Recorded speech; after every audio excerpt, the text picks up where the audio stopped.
दोस्तों, हेरा फेरी का नाम सुनते ही तीन नाम सामने आते हैं, राजू, श्याम और सबसे खास अबे बाबू भैया।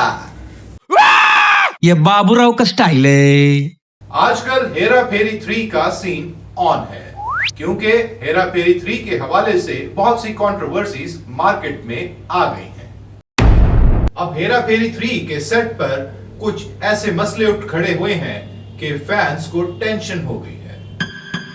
खासतौर पर अक्षय कुमार की कंपनी की तरफ से परेश रावल को लीगल नोटिस भिजवा दिया है। बात आती है कि लीगल नोटिस क्यों भेजा गया। परेश रावल ने हेरा फेरी 3 को कॉन्ट्रैक्ट साइन करने के बाद बीच में ही छोड़ दी। अक्षय कुमार के production house Cape of Good Films ने उन पर 25 करोड़ का मुकदमा दर्ज कराया है। परेश रावल, जो कि बाबू भैया के आइकॉनिक रोल निभा चुके हैं, उन्होंने अचानक फिल्म से बैक आउट कर दिया। जब अक्षय कुमार को यह पता चला तो उनकी team Cape of Good Films ने परेश रावल को 25 करोड़ रुपए का लीगल नोटिस भेज दिया। अक्षय कुमार की प्रोडक्शन कंपनी का कहना है कि परेश रावल के फिल्म से निकलने की वजह से उन्होंने बहुत नुकसान उठाया है।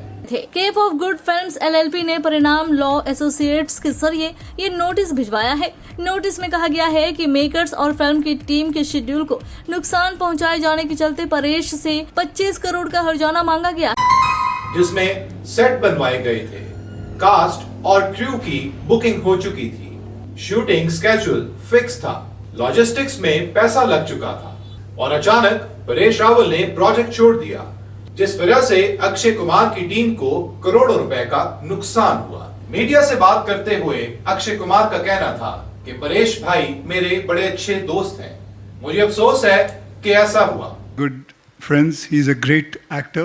I really admire him.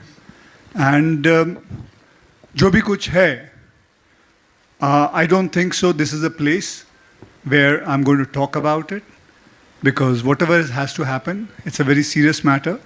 It is a matter which is going to be handled by the court and things like that. So I don't think I'm going to speak about it here.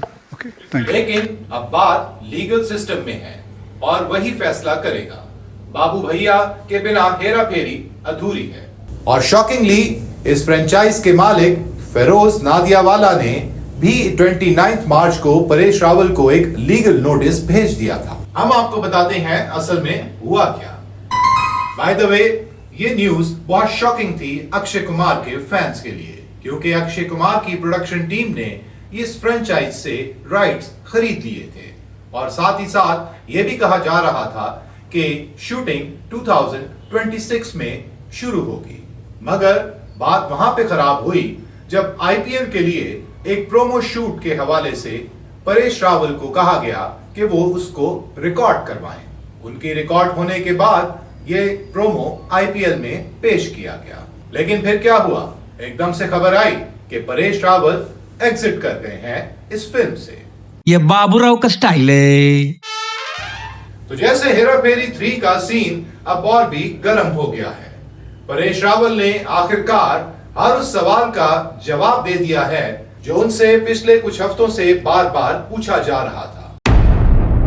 लेकिन अब परेश रावल के camp से आया है एक धमाकेदार जवाब। उनके लॉयर अमित नाइक, जिनकी लीगल फर्म का नाम है नाइक एंड नाइक, उन्होंने अक्षय के लीगल टीम के लिए एक ऑफिशियल स्टेटमेंट जारी किया है। स्टेटमेंट में कहा गया है कि ना परेश रावल को स्क्रिप्ट दी गई, ना कहानी का कोई जिक्र हुआ, बस IPL के प्रोमो के लिए उनसे शूट करवा लिया गया। और तो और परेश रावल ने नोटिस मिलने से पहले ही 11 लाख रुपए का साइनिंग अमाउंट वापस कर दिया था और मेकर्स ने वो पैसे भी ले लिए, यानी उनका कॉन्ट्रैक्ट खत्म, matter close. Naik and Naik की तरफ से यह भी वाज़ेह किया गया है कि परेश रावल ने फिल्म छोड़ने का फैसला कई वजूहात की वजह से किया। एक बड़ी वजह यह भी थी कि अभी तक फिल्म का टाइटल ही क्लियर नहीं। तो दोस्तों, असली वजह यह है, ना कहानी फाइनल थी, ना स्क्रिप्ट थी, ना ही कोई प्रॉपर एग्रीमेंट तैयार हुआ था और परेश रावल को कोई भी ऑफिशियल डॉक्यूमेंट दिया ही नहीं गया। ये था कहना उनकी लीगल टीम की तरफ से। लेकिन सबसे बड़ा ट्विस्ट अभी बाकी है। जी हां दोस्तों, हेरा फेरी 3 में परेश रावल की जगह अब आएंगे पंकज त्रिपाठी। कभी कभी फरिश्ते के रूप में शैतान भी मिल जाते हैं। हाँ, वही मिर्जापुर वाले कलीन भैया। भूल तो नहीं गए हमें। अब वो बाबू भैया जैसे कैरेक्टर में कॉमेडी का तड़का लगाएंगे। अब सवाल यह है कि क्या पंकज त्रिपाठी परेश रावल का मैजिक वापस ला पाएंगे, या हेरा फेरी का असली मजा सिर्फ बाबू भैया के साथ ही था।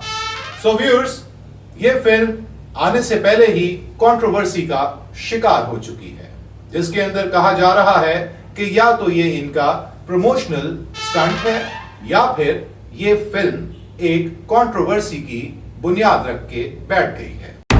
सो व्यूअर्स, इस तरह की और फिल्मी अपडेट्स के लिए चैनल को सब्सक्राइब कीजिए और कमेंट्स में जरूर बताइए कि पंकज त्रिपाठी या परेश रावल, आप किसे चाहते हो हेरा फेरी 3 में।